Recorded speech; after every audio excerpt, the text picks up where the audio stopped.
Right, welcome to the impact of shame on debrief. Shame is like a virus.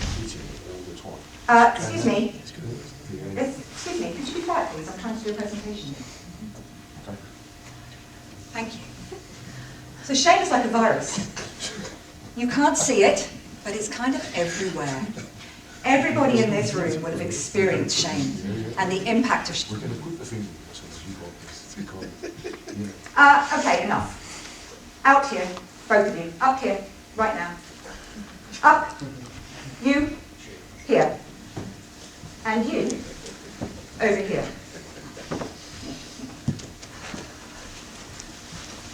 Unacceptable behaviour. Now, you're to sit there and behave. Do you hear me? Rubbish. You know what? It's just not good enough. I want you to put this on and wear it. With the big D at the front. And the same for you. Put that on.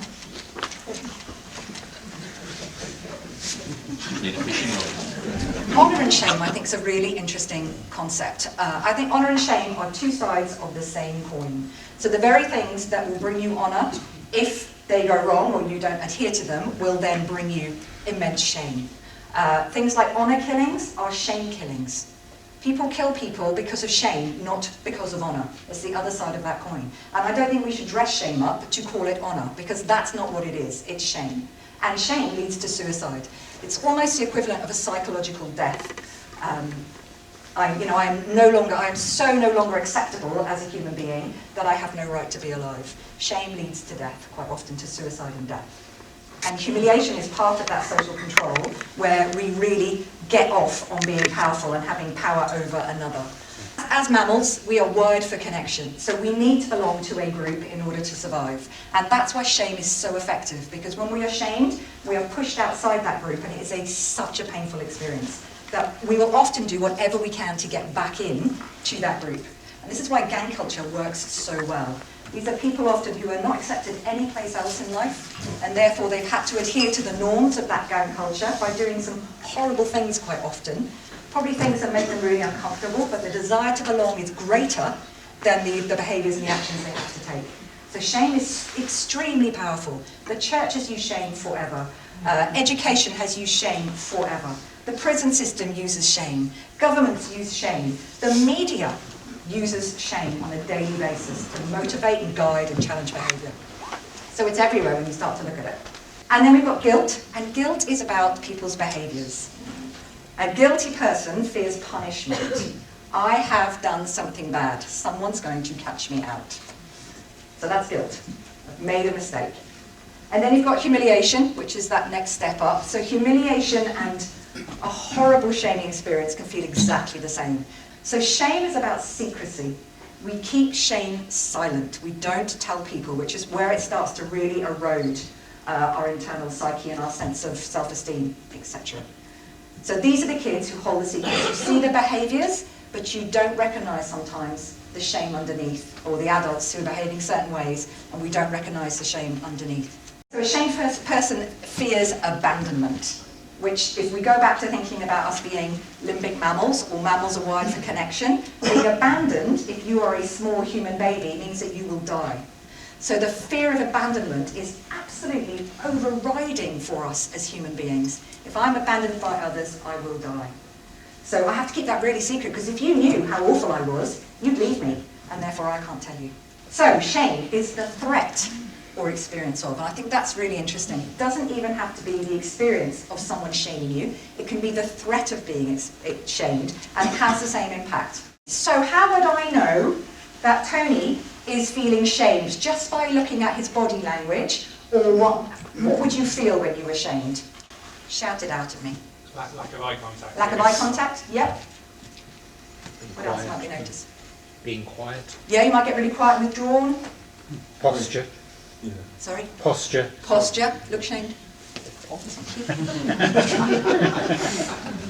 Posture, yes, you might be slumped and eyes contact down and quiet and withdrawn, kind of moving into yourself. Self-comforting. Self-comforting, so yeah, close to myself. Very compliant. Yes, that's a behaviour. Who said that? Yes. Sorry, Yes, you might become very compliant. Sometimes, like, for example, sometimes students aren't really good at maths and they hide it by kicking off. Yes. Expressions. So, yes. Sometimes just do the opposite. Yeah, you might become really violent and aggressive. What else might you see? What behaviours might you see then that might suggest someone is experiencing shame? Facial expressions. What? Show me. What might I see? Camera on you? I think it's going to be different for each person, but sort of looking sullen or sulky faced. Sulky faced, yeah. Yeah. Avoidance. Avoidance. So you totally avoid the thing that might shame you by, Absolutely. well, a bit like you were saying, either by causing a distraction or, Yeah. I mean, every time I had to stand up and read in class, I would suddenly have a stomachache and go and drink a load of milk with magnesium. Okay. Yeah, brilliant. So I just avoided it. Wish I'd known that. Game control behaviours. Very controlling behaviours, yes, absolutely. What else might we see? What kind of mental health issues might come along with shame? Self-harm. Anxiety, Crying. crying, Self-harming. self-harm, depression. Incontinence. Ooh, potentially. I haven't thought about that. Yeah, maybe. Yeah. Anything else? What's right up this end of a mental health issue that shame might lead to? Suicide. Absolutely, suicide. So, some of the things we might see: blushing, confusion. Shame is a very overwhelming experience, and we all know that when you become very emotionally aroused and overwhelmed, you lose your thinking. So someone might start to look really confused.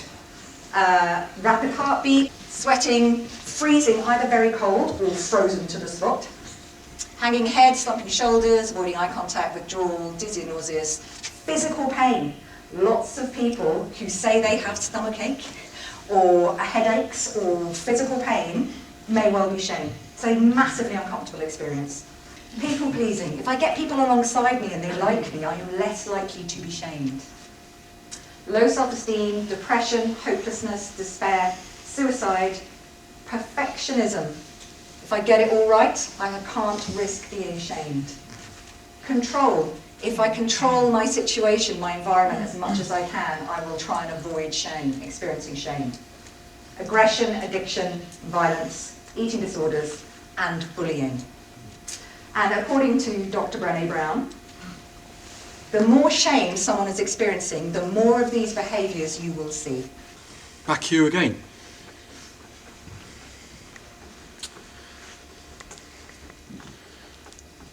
Nick, what happened? I'm sorry, Bill. We're mates. We try to do the best we can. It's not about mates right now, Nick. Let's just focus on the stuff that went on today. Yeah? Yeah, but So, we're buddies. Let's just sort it out over a drink, mate. Can have a drink later on. Okay, and stop. What is Nick doing to try and manage the situation? He's people pleasing, isn't he? He's trying to get Bill alongside. He's using their relationship already. He's trying to create that connection so that Bill will stop coming at him. well, Gary, can I get a bit more sense out of you? Have you lost your tongue, Gary? You normally got a lot to say.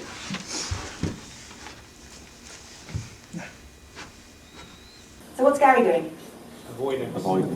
He's avoiding. He's just withdrawing, no eye contact, moving away, trying to not engage. Great, thank you. Tony, no surprise to see you here again. Oh yeah, all about me now, is it? Well, there's a common factor. Yeah, you always have to turn up. That's the common factor. yeah. You're never here when we actually bloody No. need you. You're not here. The common factor is you're the one who's always sitting there. Oh, I don't think so. The common factor is when we need somebody to be here, you're not here. No. You just turn up after the fact and tell us how shit we I'm are. too busy doing your paperwork. Yeah, for the that's situations That's you're because we're creating. too busy doing the work. What's Tony doing? Enjoying himself. Definitely enjoying himself. What else is he doing? He's arguing, isn't he? Deflecting, projecting, Blaming? blaming, getting aggressive. He's kind of taking the fact that Bill's trying to shame him and just pushing it straight back, projecting it straight back onto Bill. Well, who the hell do you think ought to have a go at me? So secrecy, silence. You can't speak it because of the shame. So you're left holding this awful experience. And judgment. The self-judgment, but also the fear of judgment from others. So secrecy, silence and judgment will grow shame exponentially.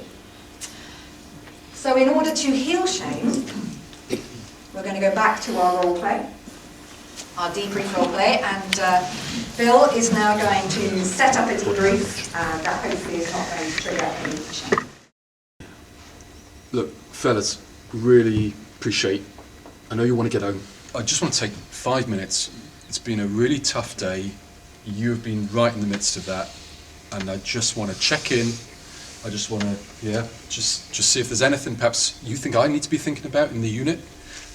Anything I can take off your minds now, just to finish up today, make sure everyone's okay. And if there's anything that I can do to help you now, if there's anything you'd like me to think about, any support I can provide. Is that okay? Great. So it's not rocket science, but lots of people can't do this, unfortunately. And because Bill has been empathic, he's been connective, he's come alongside, he's not triggered shame in anybody. Nobody's having to defend against shame because he hasn't triggered it in anybody. So he's going to avoid the previous scenario because he hasn't triggered shame in them.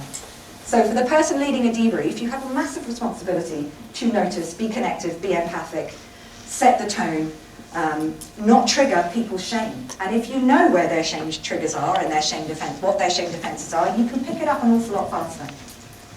And know your own. I mean, that's even more important. You know, where am I going to be triggered in this process is vital. Thank you, gentlemen. You can leave the stage.